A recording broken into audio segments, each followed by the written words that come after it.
So the top things that you want to remember when you are teaching preschoolers or kindergartners is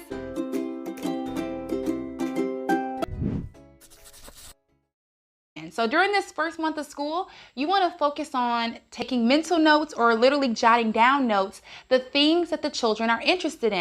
So incorporating children's interests could be as simple as making some puppets of images of things they're interested in, whether it's planets, cars, princesses, whatever, and using those things as teaching tools or props, or you could even add it into your lesson plans and do units and themes. Another great thing is fostering independence. So although I know like it's so exciting to get right into the curriculum and getting into the lesson plans, but books like All by Myself, it really encourages children put their own shoes on, put their own clothes on, and fostering that they can do it. And those are some of those skills that at the beginning of the school year are great to kind of zoom in on.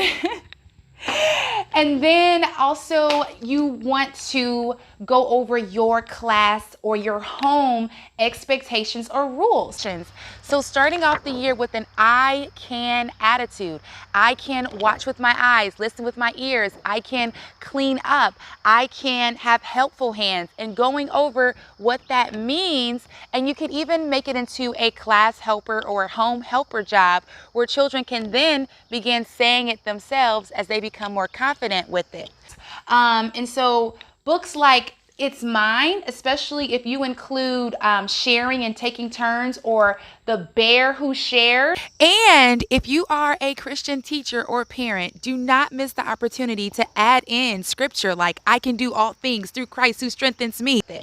Also,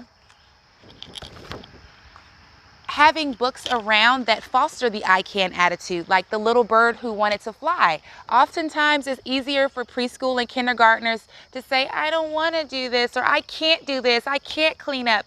Having books like The Little Bird Who Wanted to Fly is really good because it encourages children to keep trying and not give up. Of course, you're going to probably have some big emotions happening during that first month and probably throughout the year. So having your behavior plan of how you plan to address it is very important. So having a feelings chart. This is one that I got from Conscious Discipline.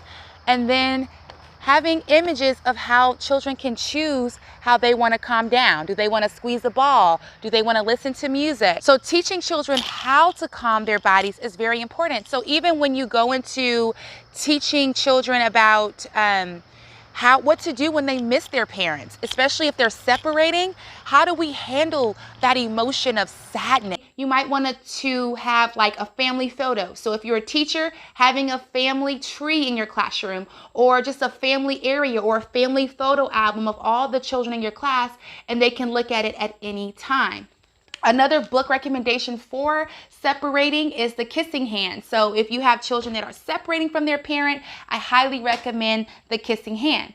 Number 2 is children love or thrive in environments that they feel like they are a part of. So asking children, what do you want to learn about?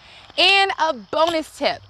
The preschool and kindergarten classroom is always very, very play-based. So remember that sitting long periods of times is a no-no. Hands-on, exploring, that is what you'll see with your students, and that will take frustrations off of them and off of you. And if you homeschool, books like School is Wherever I Am or This Is My Home, This Is My School are also some wonderful books to read. So another key tip for the first month of school is maybe doing a tour of your classroom or a tour of your homeschool room of the different materials. That can reduce and prevent injury, and it can reduce the child's frustration and your frustration. So showing children maybe each day, showing them a different material and how to use it so they know how to use it. And even if you show them one way, they can explore and do it multiple ways as long as it's safe. That's the key strategy. And if you are new here and you're looking for tools and tips for early childhood, you can join the Brown Bear Book Club for free. I will make sure I link it below, and I send you additional activity ideas, play-based ideas, book ideas, and all the things.